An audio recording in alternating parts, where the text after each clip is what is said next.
Pues hola, buenas noches amigos del cine y el misterio, y también de las series, porque esta vez os traigo una nueva serie express, dedicada a una reinterpretación de lo que son los mitos y mitología nórdica, nada más y nada menos que auspiciada por Zack Snyder. Una serie que tenéis en Netflix, por cierto, con 8 capítulos que se ven bastante llevaderos y que aborda de una forma revisionista y, por supuesto, a la estética y épica del director, la mitología nórdica desde el punto de vista de Sigrid, una giganta que se enamora y va a casarse con el rey vikingo Leif, y que su boda es nada menos que interrumpida por la aparición del dios Thor, que es aquí el malo de la película, que viene en busca de su hermanastro Loki y que todos sabemos las rencillas que tienen estos dos personajes, ya no solo desde el mundo Marvel, que por cierto, olvidados de cualquier tipo de referencia o de similitud con el Thor y el Loki Marvelita, porque aquí son unas versiones más afines a la mitología, pero también desde el punto de vista de Zack Snyder. O sea, que tampoco esperéis gran fidelidad con los mitos nórdicos originales. Pero sí que es un acercamiento épico, como no podía ser de otra forma, tratándose de Zack Snyder, de estas loas, historias, aventuras y epopeyas nórdicas con, por supuesto, los dioses en su mayor magnitud. Porque básicamente esta es la historia de una venganza. La venganza de Sigrid contra Thor, que en su frustración de no encontrar a Loki, extermina todo el pueblo de gigantes del que desciende Sigrid. Y por supuesto, para esa venganza contra nada menos que un dios, se tiene que granjear aliados y compañeros de viaje. Vaya, esto suena a compañía. Esto suena a otras propuestas de Zack Snyder, como puedan ser la Liga de la Justicia o esa dulogía o díptico que fue Rebel Moon, en el que la protagonista tiene que reunir un equipo. Pues aquí también, y además es de lo más estereotipado, por cierto. Luego nos encontramos a la típica hechicera con su guardaespaldas, que es una especie como de berserker lupino, un enano, por supuesto su prometido Leif, y un poeta o una especie de bardo, que es el típico, pues taur, parlanchín, vamos, lo que es un bardo en el mundo del rol, porque, como habréis podido comprobar, estos tipos de guerreros son también muy estereotipos de rol. Y se me olvidaba, también hay una guerrera, por supuesto, amiga de Leif, y que porta una vasta espada, mientras que nuestra hechicera, aparte de los hechizos, usa dagas, el enano, como no, usa hacha. También contará más adelante con la añadidura de una arquera. O sea, que es que vemos que ya no solo aborda los estereotipos de equipo medieval o gesta o compañía de los más estereotipados arquetipos de guerreros, sino también tiene tintes a juegos de rol. Pero eso no desluce para nada lo que es la épica, porque hay que reconocer que en épica no hay quien gane a a Zack Snyder en esa espectacularidad de las escenas, que por cierto no he dicho que es una serie de animación. Y con una animación, además, por cierto, soberbia, aunque los dibujos no tienen la depuración que pudieran tener los actuales del 2024, tienen una estética más, pues, de principios del siglo XXI, pero vamos, aún así no deslucen para nada. Por supuesto, la animación es impecable y eso sí, es una animación para adultos. Por Dios, padres, no pongáis esta serie a vuestros hijos, porque está trufada de escenas de violencia, sangre y sexo explícito. O sea que aquí nuestro amigo Zack Snyder no entiende de censura y no se corta un pelo a la hora de mostrar batallas sangrientas y cualquier tipo de vísceras y sangre a borbotones. Y por supuesto, esta compañía, que si os habéis fijado son 5 miembros, que era el propósito que tenía Sigrid, porque Sigrid pertenece al clan de la mano abierta. Y la mano abierta tiene 5 dedos, y con esos 5 dedos pretende exterminar a Thor.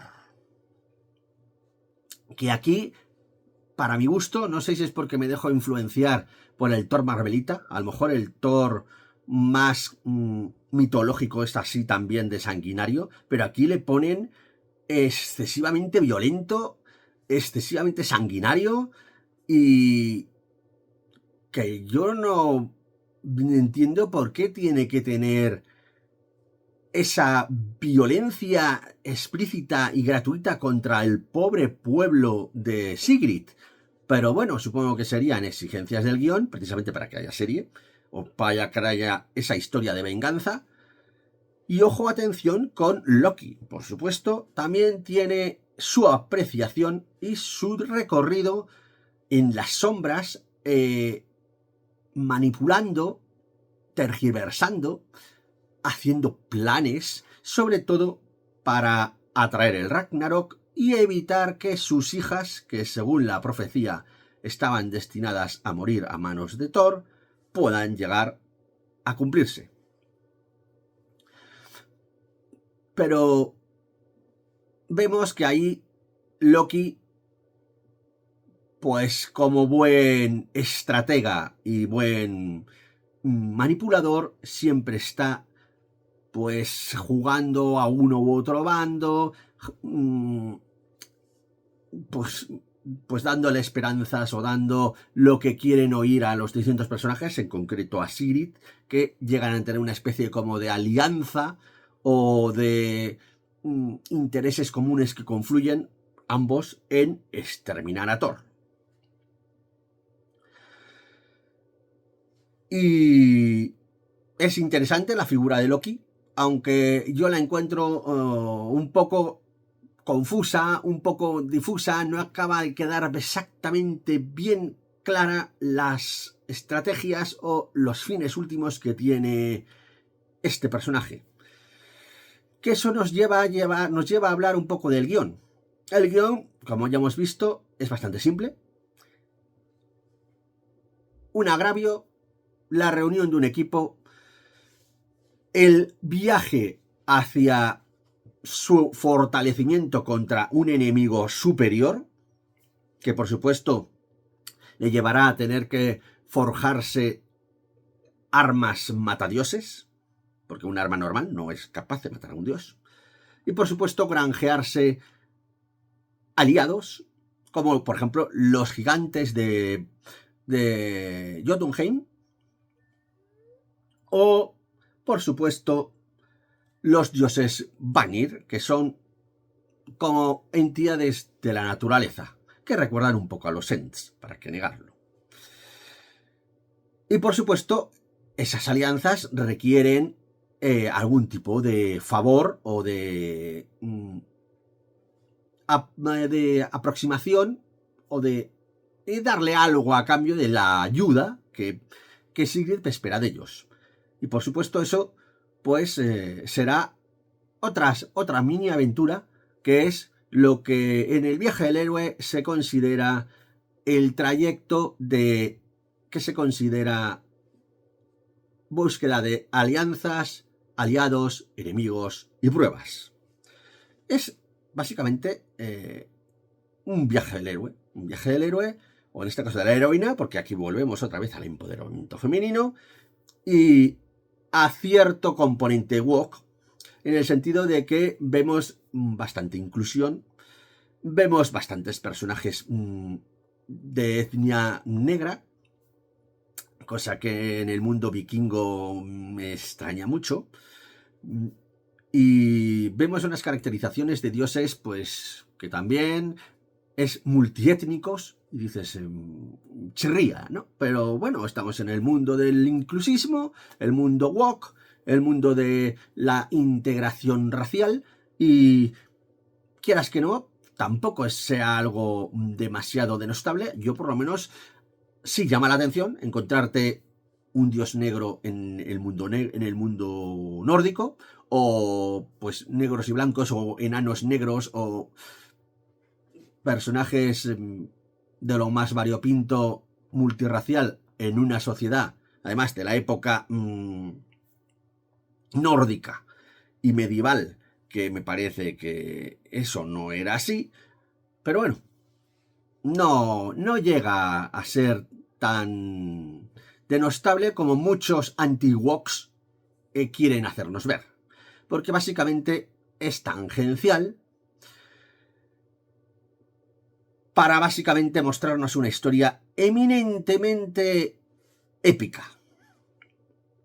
Por supuesto, Zack Snyder, que por cierto también dirige algún que otro capítulo, demuestra su estilo, mete planos épicos, mete por supuesto su archiconocida cámara lenta, sus encuadres, sus dinámicas de enfrentamientos masivos, ejércitos en masa chocando espadas, chocando escudos, con una animación y una maestría soberbia. Tiene mucho potencial y, por cierto, Zack Snyder mismamente no se cierra a que pueda haber una segunda temporada que explore, por ejemplo, qué es lo que ha agraviado o lo que ha vuelto tan loco a Thor. Porque efectivamente aquí vemos a un Thor muy desatado, muy enloquecido, muy rabioso y demasiado cruel. Algo le ha tenido que pasar. Que por cierto, seguro que ha tenido que ver a Loki. Y eso pues sería a lo mejor interesante de mostrar en esa hipotética segunda temporada, aunque Netflix todavía no ha dado su luz verde. Pero bueno, nuestro amigo Zack Snyder, a pesar de ese pequeño batacazo que se ha dado con las dos películas de Rebel Moon, con esta serie parece que se ha reivindicado y está teniendo bastante buena aceptación. Por eso puede llegar a plantearse esta segunda temporada. En general, buena animación, buena muestra de epicidad, buenos efectos, un guión un poco arquetípico. Los personajes tampoco están demasiado bien desarrollados. Le pasa un poco como a Rebel Moon, que su evolución o su bagaje o su historia o su profundidad está pasada muy por encima, sobre todo de los personajes secundarios o de pues esos acompañamientos. Podemos llegar a ver algún tipo de relación paralela o de subtramas entre los distintos componentes de esta compañía de la mano abierta, pero queda todo bastante superficial, no llegamos nunca a saber exactamente el trasunto o las emociones o esa evolución que se pueda esperar de un personaje bien construido con el que el espectador pueda llegar a empatizar. Si acaso con la protagonista, con Sigrid, porque volvemos de nuevo a ese empoderamiento femenino. Leif está bastante downgradeado. Es básicamente casi me atrevería a decir calzonazos. Pero bueno, también tiene su punto de gloria, tiene su punto de momento épico en el que lucha al lado de Sigrid. Y, hombre, no es un personaje nulo, como en otras películas y en otras producciones de empoderamiento femenino suele pasarle al sector masculino, pero sí que queda un poco opacado por la figura de Sigrid. ¿Hay episodios de relleno? Sí. Concretamente el 6, que se supone que es una especie de antesala al desenlace final, a la batalla épica final de Sigrid con todos sus aliados frente a Thor y su ejército. Y ahí les encontramos en plan distendido alrededor de una fogata contándose historietas. Dices, vale, bueno, pues nada, pues un episodio de relleno. Pero bueno, quieras que no, pues son como mini historias, más o menos relacionadas con la mitología o con la idiosincrasia nórdica o vikinga, que, bueno, son una forma de aligerar tanta epicidad o tanta guerra, o tanta sangre y sexo y sudor y lágrimas, y tampoco es tan denostable. Así que es una serie bastante recomendable, se ve muy bien, no llega a la calidad de otras producciones, como pueda ser Blood Zeus, pero oye, entretiene y tiene el buen hacer, el buen sesgo y el sello de garantía de Zack Snyder. Así que si eres Snyderita, la vas a disfrutar como un enano. Y si te gusta la mitología, si no eres demasiado purista, también la puedes llegar a disfrutar porque ves reflejado ya no solo a Thor y a Loki, sino también sale, por ejemplo, Baldur o un Odín trino, que es curioso, ya entramos en el mundo un poco esotérico, pero el tema del 3 es muy importante dentro de la mitología, de la mística, de la magia. También tenemos las representaciones tanto de la Grecia como de la Roma clásica, también hay como un trino de dioses mayores. En la época romana, por ejemplo, estaba Juno, Júpiter y Minerva, que los dioses griegos son Zeus, Hera y Atenea. Los hindúes también tienen su trinidad de Brahma, Shiva y Vishnu. Ese trígono de potencias también se ve representado en ese Odín, que es Odín el guerrero, Odín el ermitaño y Odín el adivino. Y que también tendrá su pequeño recorrido, bastante pequeño y un poco también como aparte y como totalmente desligado de lo que está pasando realmente con sus hijos.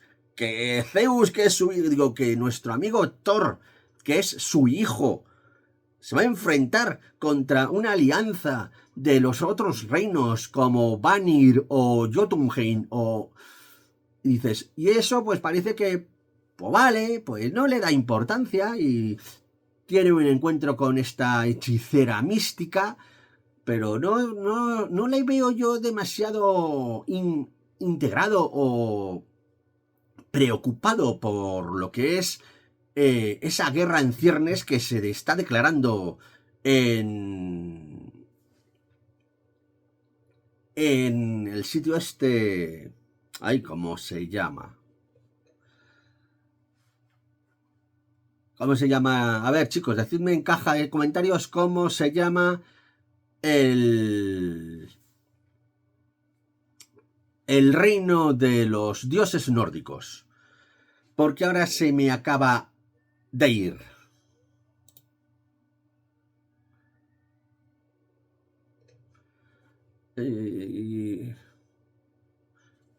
Pues ese es el reino de los dioses nórdicos, que por cierto también sale el inframundo, que es donde se maneja Hel, que es una de las hijas de Loki, que eso, por ejemplo, sí que está bien reflejado con respecto a la mitología nórdica. Y sale el mundo de los muertos, donde se supone que Sigrid renace con esa alianza con Loki como mucho más poderosa y empoderada para afrontar su venganza.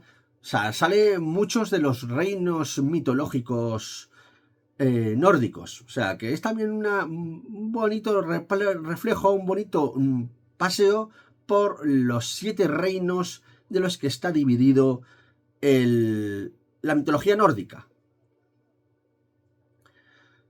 Empezando por Midgard, por supuesto, que es como si dijéramos la tierra de los hombres, Jotunheim, el mundo de los muertos, el mundo de los dioses, y está bastante bien reflejado. Por ponerle una nota, pues le voy a poner un 8, fíjate, 7,5, 8. Porque es una serie entretenida que se deja ver, que lo único que flaquea un poco es ese guión bastante manido, bastante arquetípico, con unos personajes poco profundizados, que es también lo que le pasa un poco a las 2 películas de Rebel Moon. Parece que nuestro amigo Zack Snyder, eso de profundizar o darle tridimensionalidad a sus personajes, no lo acaba de dominar, en pos de la épica, por supuesto, porque Zack Snyder es un director eminentemente épico. Y eso, por supuesto, está perfectamente reflejado en la serie. Déjame tú en comentarios qué opinas al respecto. ¿Qué te ha parecido la serie? Que si te gusta Zack Snyder, si te gusta la visión de la mitología nórdica, que no tiene por qué ser la versión oficial o la mitología real, sino que es su recreación más o menos modernizada y wokizada de la mitología nórdica. Si te gusta la mitología, si incluso quieres que en ese apartado del misterio quieres que aborde la mitología nórdica, los distintos dioses, o cualquier cosa que se te ocurra, estaré encantado de leerte y, por supuesto, te contesto y creamos un buen feedback y un buen debate al respecto. Y si se te ocurre alguna sugerencia o algo que me quieras comentar, por supuesto te leo. Si no estás suscrito, te invito amablemente que te suscribas, que a ti no te supone nada, es gratis y te servirá para estar informado de los vídeos que voy subiendo, y a mí me ayudas un montón para crecer como canal, para que YouTube me posicione en buenas posiciones, que si no, los canales pequeños, el algoritmo de YouTube nos ignora bastante. Y me animas a seguir generando mayor contenido para vuestro uso y disfrute, que por eso intento que mis vídeos sean entretenidos. Dale un buen like al vídeo si te está gustando. Comparte, difunde entre tus allegados, familiares, amigos, compañeros de trabajo y gente en general, para que mi contenido pueda llegar a mayor número de gente posible.